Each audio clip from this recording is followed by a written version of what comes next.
नमस्कार, सुप्रभात न्यूज में आपका बहुत बहुत स्वागत है। इससे पहले आप मध्य प्रदेश के किस जिले से न्यूज को देख रहे हैं, कमेंट में जरूर बताएं। मध्य प्रदेश में सरकारी कर्मचारियों की अवकाश पर रोक, दशहरा दिवाली पर नहीं मिलेगी छुट्टी।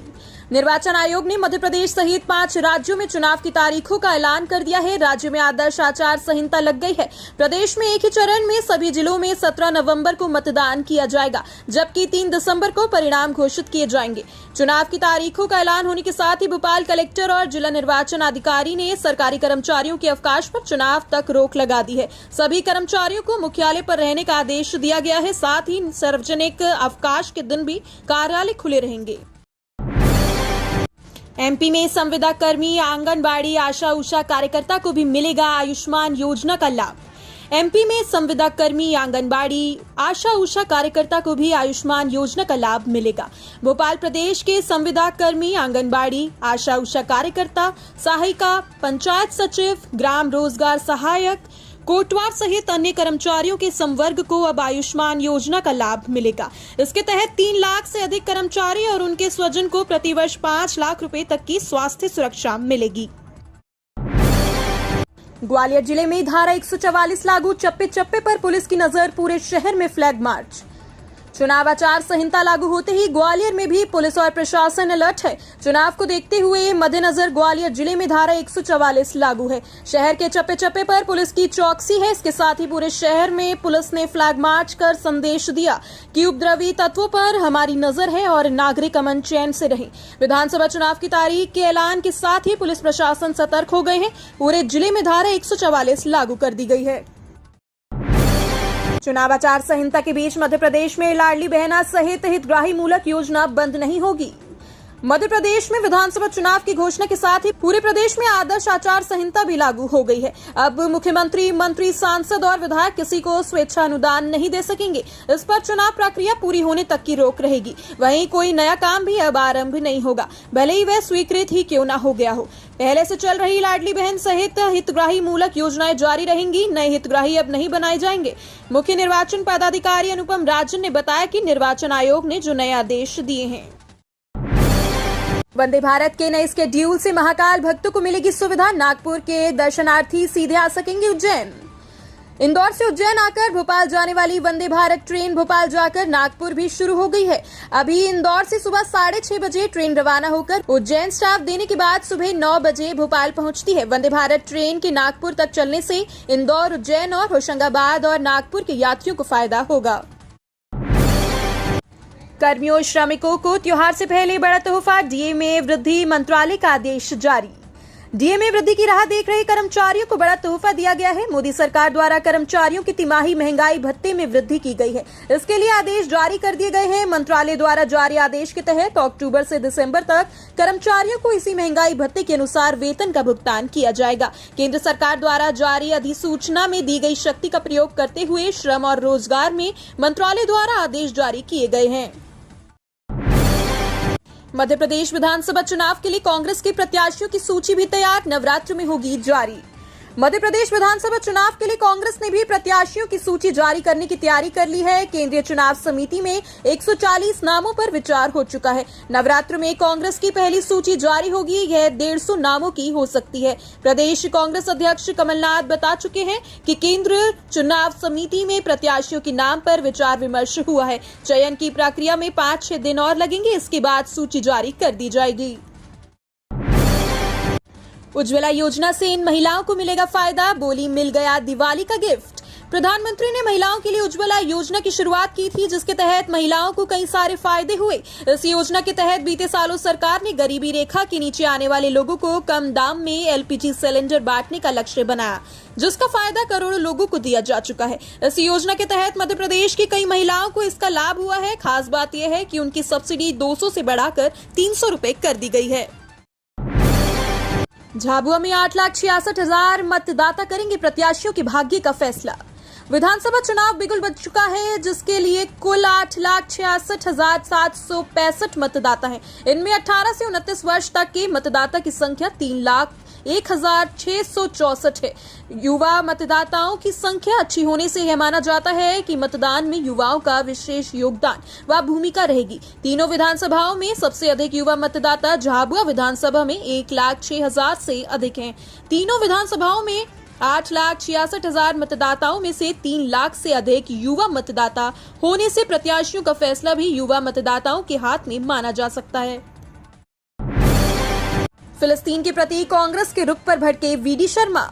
इजरायल पर आतंकियों के बर्बर हमले से देश की जनता स्तब्ध है। प्रधानमंत्री नरेंद्र मोदी ने इस हमले पर दुख व्यक्त किया है और इस संकट की घड़ी में इजरायल के साथ एकजुटता प्रदर्शित की है। लेकिन ये दुर्भाग्यपूर्ण है कि सिर्फ तुष्टीकरण की राजनीति के चलते कांग्रेस इस मामले में देश के अधिकृत पक्ष से अलग जा रही है। कांग्रेस वर्किंग कमेटी ने आतंकियों के समर्थन में एक प्रस्ताव पारित किया है। कांग्रेस का ये रवैया नया नहीं है, बल्कि कांग्रेस का हाथ हमेशा से आतंकवादियों और नक्सलवादियों के साथ रहा है। सोयाबीन का बुवाई क्षेत्रफल बढ़ने के बाद भी इस साल उत्पादन में कमी की आशंका। सोपा की मेजबानी में इंदौर में हुए अंतर्राष्ट्रीय सोया 2023 कॉन्क्लेव में खरीफ 2023 सीजन में सोयाबीन फसल को लेकर सर्वेक्षण रिपोर्ट जारी की गई। बुवाई क्षेत्रफल बढ़ने के बावजूद सोया के उत्पादन में गिरावट की आशंका जताई गई है। पहले कम बारिश और फिर अति वर्षा के कारण उत्पादकता पर असर पड़ने की आशंका जताई गई है। खरीफ 2023 सीजन में सोया उत्पादन 118.74 लाख टन आंका गया है। इंदौर पहुंचा वंदे भारत का रैक। भारत पाकिस्तान विश्व कप क्रिकेट मैच के लिए हो सकता है संचालन। Semi high speed train Vande Bharat का 8 कोच का नया रैक शनिवार रात इंदौर पहुंचा, लेकिन रेल मंत्रालय ने इसके संचालन की जानकारी पश्चिम रेलवे के अधिकारियों को नहीं दी। इसके चलते संचालन को लेकर कई कयास लगाए जा रहे हैं। रेलवे का उच्च स्तरीय मामला होने से कोई भी अधिकारी कुछ भी नहीं बता पा रहा है कि ये ट्रेन कहां चलेगी। चर्चा ये भी है कि इस रैक को अहमदाबाद में होने वाले भारत पाक विश्व कप क्रिकेट मैच के लिए इंदौर या भोपाल से स्पेशल ट्रेन के तौर पर चलाया जा सकता है। मूंग में गिरावट, काबुली चने में तेजी, सोयाबीन गेहूं में हल्का उछाल। मंडी में अभी भी दलहन और तिलहन की लेवाली बेहद कमजोर है। हालांकि मूंग की आवक बढ़ने लगी है, वहीं काबुली चने की भी लेवाली बढ़ रही है। आवक कम होने के कारण भाव में भी सुधार हो रहा है। डॉलर चना 16,600 प्रति क्विंटल रिकॉर्ड किया गया और मूंग के दाम लगातार घट रहे हैं। बड़ी मात्रा में टेंडर बिक्री निकालने के साथ ही मूंग के दाम MSP से ऊपर है। वहीं स्टॉकिस्ट की बिकवाली बाजार में आनी शुरू हो गई है। वकीलों से नामांकन के नाम पर अधिक रकम वसूलने के मामले में सुप्रीम कोर्ट में हो सुनवाई। वकीलों से नामांकन के नाम पर लिए जा रहे 20,350 रुपए के मामले में हाई कोर्ट में चल रही जनहित याचिका में सुनवाई पर रोक लगाई जाए। भविष्य में इस मामले में सुनवाई सुप्रीम कोर्ट में की जाए, यह कहते हुए बार काउंसिल ऑफ इंडिया ने सुप्रीम कोर्ट में याचिका दायर की है। इंदौर के एडवोकेट निमेश पाठक ने मध्य प्रदेश हाई कोर्ट की इंदौर खंडपीठ के समक्ष एक याचिका दायर की है। यात्री कृपया ध्यान दें, मध्य प्रदेश के होकर जाने वाली ये 42 ट्रेनें निरस्त। मध्य प्रदेश के रेल यात्रियों के लिए काम की खबर है। पश्चिम मध्य रेल के भोपाल मंडल में तकनीकी काम के चलते अक्टूबर महीने में अलग अलग तारीखों तक 21 जोड़ी ट्रेनों को निरस्त कर दिया गया है, जिसमें जनशताब्दी, इंटरसिटी इंदौर पेंचवैली, पातालकोट, श्रीधाम व हमसफर एक्सप्रेस समेत करीब 42 ट्रेनें हैं, जो 13 से 28 अक्टूबर तक निरस्त रहेंगी। गाड़ी संख्या 01661 रानी कमलापति गया पितृपक्ष स्पेशल ट्रेन शुरू हो गई है। पोस्टरों पर सख्त, चुनाव आयोग प्रकाशकों का पर्चों पर नाम पता जरूरी, पालन न करने पर होगी 6 माह की जेल और 2,000 रुपए जुर्माना। भारतीय चुनाव आयोग द्वारा चुनाव की तारीखों के ऐलान के बाद मध्य प्रदेश में आचार संहिता लागू कर दी गई है। आचार संहिता के मद्देनजर भोपाल में मंगलवार को एडीएम प्रकाश सिंह चौहान, उप जिला निर्वाचन अधिकारी रविशंकर राय की अध्यक्षता में प्रकाशकों और मुद्रकों की बैठक आयोजित की गई। इस बैठक में लोक प्रतिनिधित्व अधिनियम 1951 की धारा 127 और चुनाव आयोग द्वारा तय किए गए नियमों और शर्तों की जानकारी दी गई, जिसका पालन करना मुद्रकों और प्रकाशकों के लिए जरूरी है। मध्य प्रदेश में चुनाव के दौरान इन 3 जिलों में तैनात रहेंगे हेली एम्बुलेंस। मध्य प्रदेश में निर्विघ्न और शांतिपूर्ण विधानसभा चुनाव करवाने के लिए निर्वाचन आयोग ने कमर कस ली है। पर्याप्त सुरक्षा इंतजामों को सुनिश्चित करने के साथ आयोग ने राज्य सरकार को हेली एम्बुलेंस की तैनाती के लिए कहा है। हेली एम्बुलेंस मध्य प्रदेश के 3 संवेदनशील जिलों में मतदान के लिए तैनात किए जाएंगे। भारत चुनाव आयोग ने राज्य सरकार को निर्देश दिया है कि नक्सल प्रभावित 3 जिलों बालाघाट, मंडला और ढिंडोरी में राज्य का विमानन विभाग निजी क्षेत्र के किराए पर लेकर इन हेली एम्बुलेंस को 3 जिलों में तैनात करेगा। मध्य प्रदेश में 15 अक्टूबर से गुलाबी ठंड की दस्तक। मध्य प्रदेश में अगले सप्ताह से ठंड दस्तक दे देगी। उत्तर भारत में मौसम का पहला पश्चिमी विक्षोभ पहुंच चुका है। नतीजतन उत्तरी पहाड़ों में वर्षा की संभावना को देखते हुए मौसम विभाग ने उत्तर व मध्य भारत के क्षेत्रों में पूरी तरह से गर्मी की विदाई हो जाने का पूर्वानुमान लगाया है। मौसम विभाग के अनुसार प्रदेश में गुलाबी ठंड की शुरुआत 15 अक्टूबर से हो सकती है। हालांकि इससे पहले कुछ दिनों तक प्रदेश के कई जिलों में तापमान 30 डिग्री के आसपास रहने की उम्मीद है। इस बार 27 एसटी 18 एससी प्रत्याशी साधेंगे भाजपा का चुनावी समीकरण। विधानसभा चुनाव के लिए भाजपा ने 4 सूची जारी कर कुल 136 प्रत्याशी चुनावी मैदान में उतार दिए हैं। इनमें 27 एसटी और 18 एससी के लिए सुरक्षित सीटों पर भाजपा ने चुनावी समीकरण साधने के लिए प्रत्याशी घोषित किए हैं। मध्य प्रदेश विधानसभा चुनाव के लिए भारतीय जनता पार्टी की घोषित अब तक की सूची में कुल 16 महिला प्रत्याशी भी पार्टी का चुनाव में नेतृत्व करेंगी। कोयला कर्मचारियों को मिली राहत, हड़ताल स्थगित, मिलता रहेगा बढ़े हुए वेतन का लाभ। कोल इंडिया की कर्मचारियों के लिए अच्छी खबर सामने आई है। दरअसल जबलपुर हाई कोर्ट में सुनवाई के दौरान कर्मचारियों को बढ़े हुए वेतन का लाभ मिलता रहेगा। इसके साथ ही कर्मचारियों द्वारा हड़ताल को भी स्थगित किया गया है। कोल इंडिया के कर्मचारियों के वेतन समझौता 11 के तहत सितंबर के वेतन का भुगतान कर दिया जाएगा। जबलपुर हाईकोर्ट में इसकी सुनवाई की गई थी, जिसके बाद बड़े वेतन का भुगतान करने के निर्देश दिए गए हैं। डीटी के लिए 3400 आवेदन आए। 38 संकाय में 450 सीटों के लिए 31 अक्टूबर को होगी परीक्षा।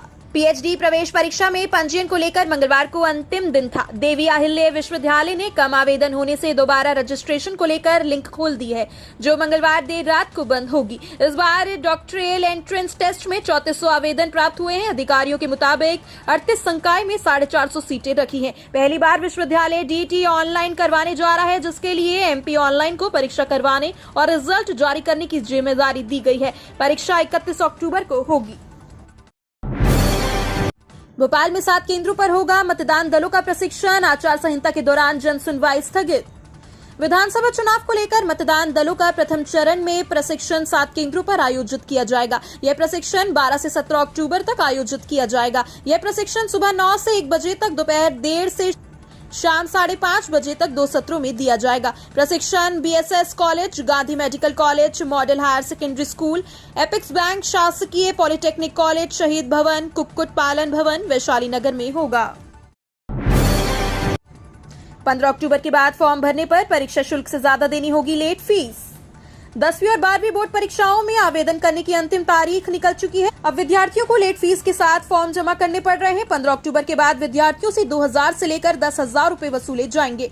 इसके लिए स्कूलों ने विद्यार्थियों की तरफ से माध्यमिक शिक्षा मंडल को विलंब शुल्क में राहत देने पर जोर दिया है, मगर मंडल के अधिकारियों ने अभी तक कोई फैसला नहीं लिया है। हालांकि लेट फीस से विद्यार्थियों पर अधिक आर्थिक बोझ बढ़ने लगा है। जातिवार गणना के लिए केंद्र को मजबूर कर देंगे, मध्य प्रदेश के शहडोल में राहुल गांधी ने कहा। मध्य प्रदेश में कांग्रेस की जन आक्रोश यात्रा की समापन सभा में मंगलवार को शहडोल जिले के ब्योहारी में कांग्रेस नेता राहुल गांधी ने जातिवार गणना और भ्रष्टाचार के मुद्दे पर भाजपा को घेरा। उन्होंने कहा कि जातिवार गणना पर छत्तीसगढ़, कर्नाटक और राजस्थान में कांग्रेस की सरकारों ने काम शुरू कर दिया है। हम केंद्र सरकार को भी इससे भागने नहीं देंगे। हम इसके लिए केंद्र सरकार को मजबूर कर देंगे, क्योंकि हम आदिवासी, दलित और ओबीसी को हिंदुस्तान की हिस्सेदारी देना चाहते हैं। सीएम शिवराज सिंह चौहान ने ऋषिकेश में गंगा तट पर एकांत में बिताया समय। मध्य प्रदेश में सोमवार को विधानसभा चुनाव की आचार संहिता लगने के बाद राजनीतिक सरगर्मियां बढ़ने के बीच मुख्यमंत्री शिवराज सिंह चौहान ने देवभूमि उत्तराखंड का रुख किया। मंगलवार को उन्होंने काफी समय ऋषिकेश के नजदीक गंगा तट पर एकांत में व्यतीत किया। बुधवार को वे कुछ संतों से मुलाकात कर सकते हैं।